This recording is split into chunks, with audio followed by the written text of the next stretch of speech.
My sister planned a fake anniversary party on my wedding day. My parents chose her over me. Until Grandpa threatened to cut them from his will. Hey everyone. Before we kick off today's video, I've got a favor to ask.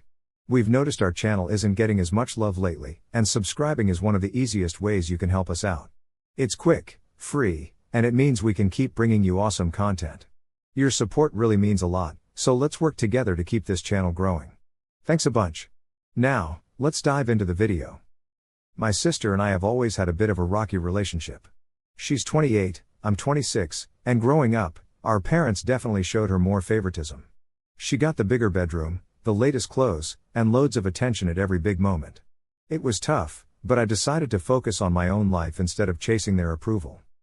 Fast forward to last January when my fiancé popped the question, and we set our wedding date for June 15th. We sent out save the dates in August and formal invites in February. Everyone RSVP'd, including my parents and sister. We put down all these non-refundable deposits for the venue, catering, photographer, DJ, and flowers. Everything was totally set. Then, out of nowhere, last month, my sister decided she'd throw a second anniversary party on our wedding day. I was confused since her actual anniversary is in August. When I called her about it, thinking she'd just messed up the dates, she just snapped, "Well, it's not a big deal. You can just move your date." I was floored. I calmly explained all the money and time that had gone into planning, but she just hung up on me. Thinking my parents would back me up, I called them, expecting their support. Instead, my mom sided with my sister, saying it was an important milestone for her. I pointed out that it wasn't even her real anniversary, and my dad jumped in, basically implying my sister deserved priority because she's better at keeping relationships. The whole thing just got worse, and they told me they were going to her party instead of my wedding, completely ignoring that they'd RSVP'd months ago to mine. I was just crushed, crying, and couldn't believe it. My fiancé suggested I reach out to someone else in the family for support, so I called Grandpa Earl.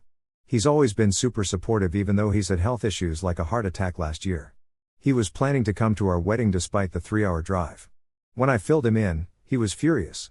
He didn't get why my sister would deliberately plan her party on my wedding day or why my parents would choose that over me. He promised he'd be at my wedding and mentioned he'd talk to my parents. Oh, and during our chat, he casually dropped that he'd been sitting on a good chunk of change from smart investments and property. He was so upset he said he might rethink his will. I told him he didn't have to do that, I just appreciated his support. A few days later, my mom calls, sounding totally different. Suddenly, they're coming to the wedding after all. She acted like it was this big favor and didn't apologize or acknowledge how hurtful they'd been. Then my sister called saying she postponed her party because some friends couldn't make it, not a peep about the conflict with my wedding. I had a feeling something was up, so I asked Grandpa Earl if he'd talked to them. Turns out, he had, mentioning the whole inheritance thing. That's when it all made sense. They weren't coming because they realized their mistake, they were worried about the money. I was so hurt. I talked it over with my fiancé, and we both felt grossed out by their behavior. The next morning, I called my parents and told them not to bother coming to the wedding since it seemed like they were only worried about money. My dad called me dramatic, and my mom started crying, claiming I was misunderstanding their intentions, despite what they'd said just days before. So, my sister sent me this nasty text saying, "You've always been jealous of me. Stop being such a worthless burden to everyone who has to deal with your pathetic insecurities." That was it for me. I blocked her right away. But soon after, I got flooded with messages from other family members because apparently, my parents were telling everyone I banned them from my wedding just out of spite and jealousy, without mentioning what really happened. My fiancé is totally on my side no matter what, but with all this family drama, I'm starting to second guess myself. Part of me thinks maybe I should just let them come to keep the peace, but then again, I don't want them to walk all over me again. They've made it clear they're more interested in the money than in actually being there for me on one of the most important days of my life. Am I the jerk for refusing to let my family attend my wedding after finding out they only changed their attitude because of some potential inheritance? So, a little update, it's been 2 weeks since my last post, and I really appreciate all the comments and support. I noticed some people misunderstood. No, I don't care about my grandfather's money. I didn't even know he had significant savings until all this blew up. My fiancé and I both have good jobs and are financially stable on our own. Some people were asking why my sister would plan her party on my wedding day. Honestly, this isn't new. She's done stuff like this before, like scheduling her college graduation party on my birthday, planning a family trip during my high school graduation week, and announcing her engagement at my engagement party. My parents always made excuses for her, saying she was excited or didn't realize the conflicts. But this wedding thing was the most obvious example yet. After sharing my story, things went downhill fast. My family kept bombarding me with texts and calls.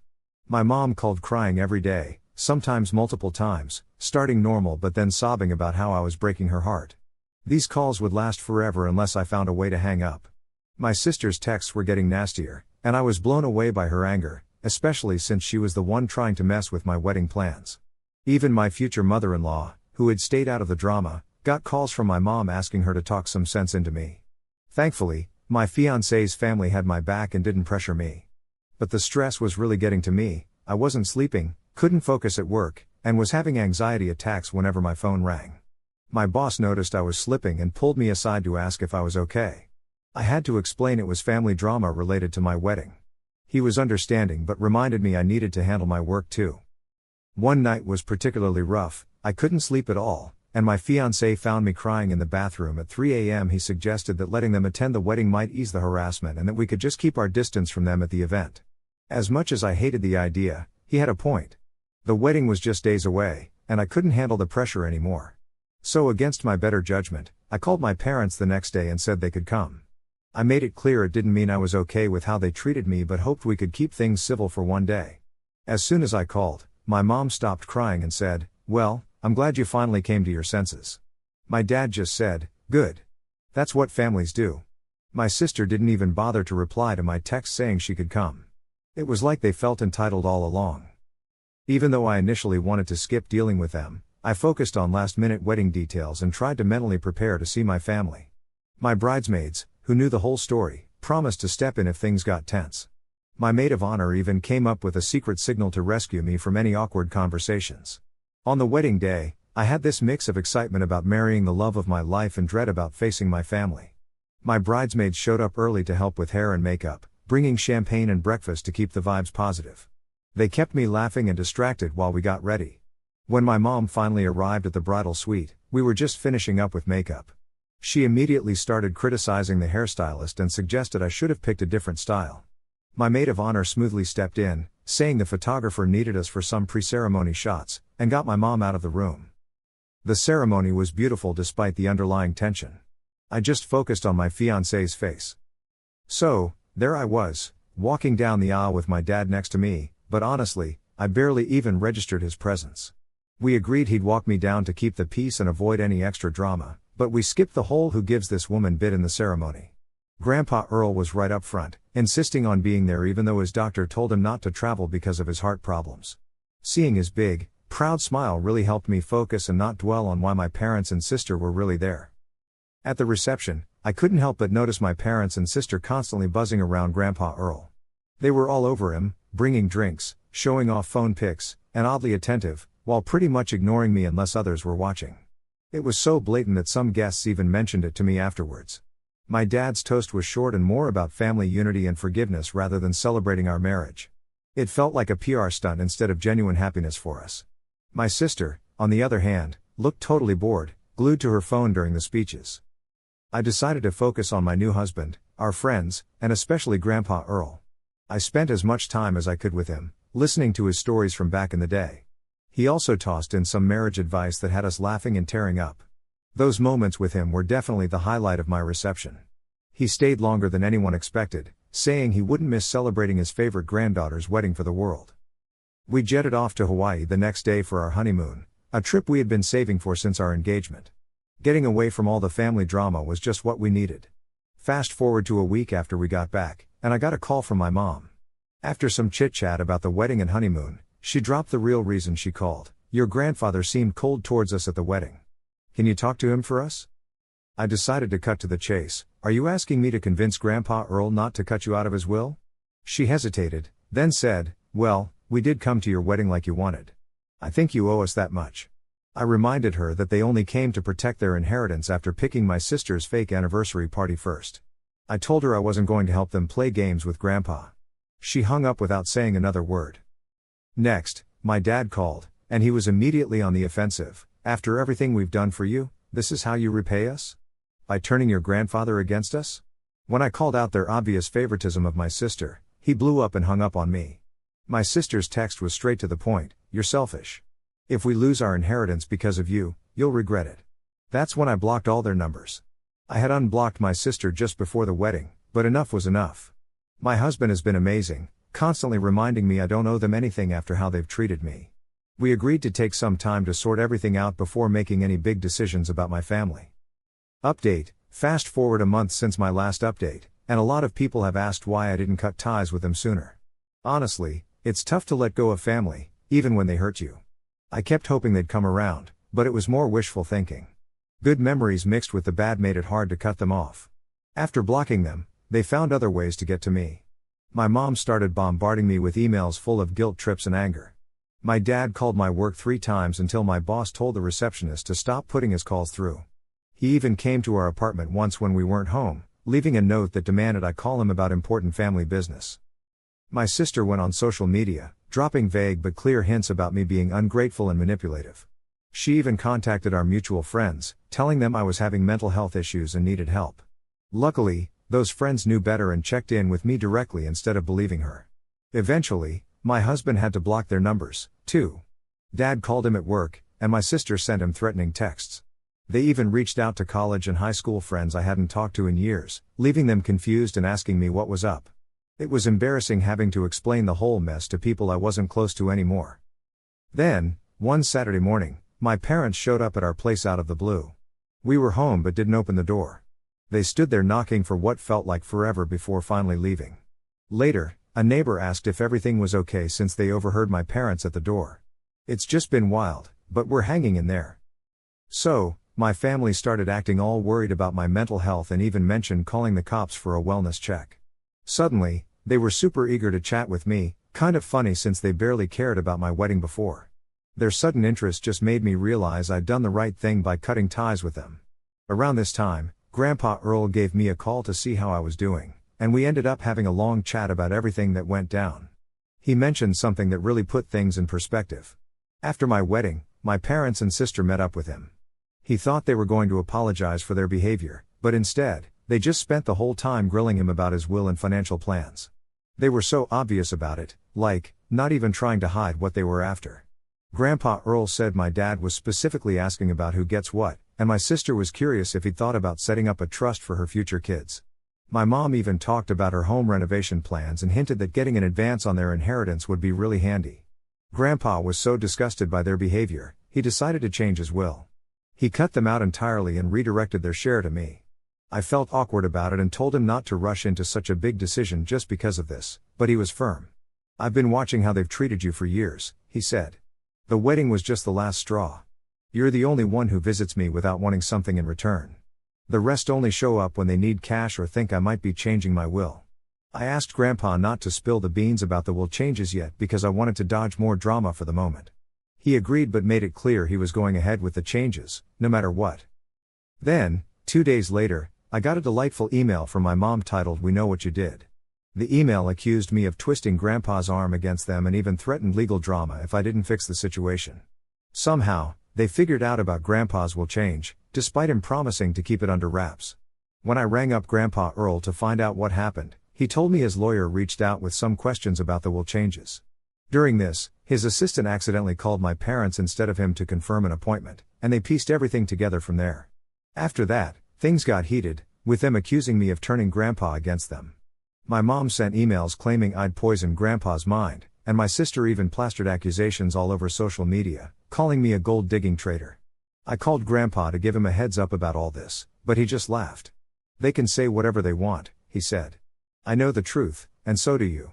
They're just showing who they really are." My husband and I started thinking about moving since my family knew where we lived.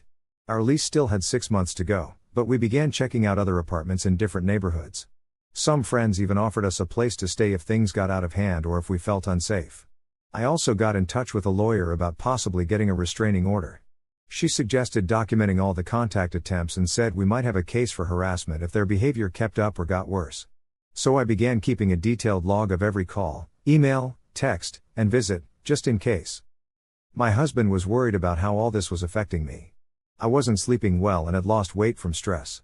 He suggested we take a little getaway to clear our heads, so we booked a cozy cabin in the mountains about 2 hours away.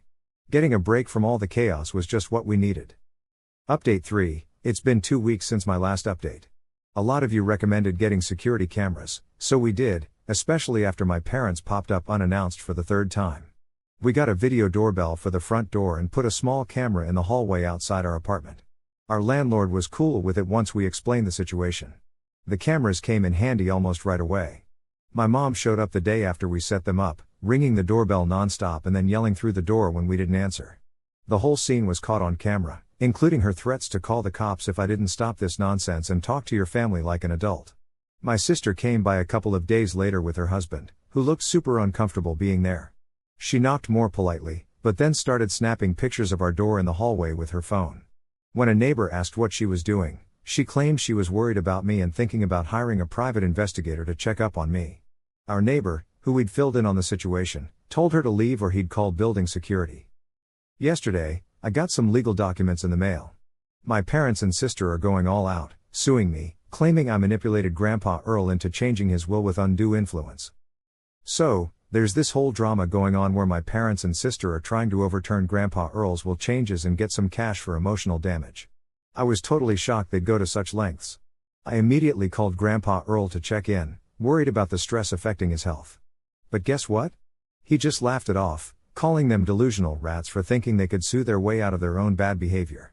He's like, I'm in my right mind and no one's taking my money unless I say so. Turns out, Grandpa Earl saw this coming and made sure his will update was rock solid. He got a thorough cognitive test done by his doctor, aced it, and had the signing witnessed by his lawyer and a notary. Plus, he documented why he was changing the will, pointing out specific shady stuff my family did. He's even covering my legal fees and had already looped in his attorney. When I talked to a lawyer later, they confirmed my family didn't stand a chance because Grandpa Earl had all his ducks in a row. These lawsuits almost never work unless there's solid proof of issues like mental incapacity or actual fraud, the lawyer said.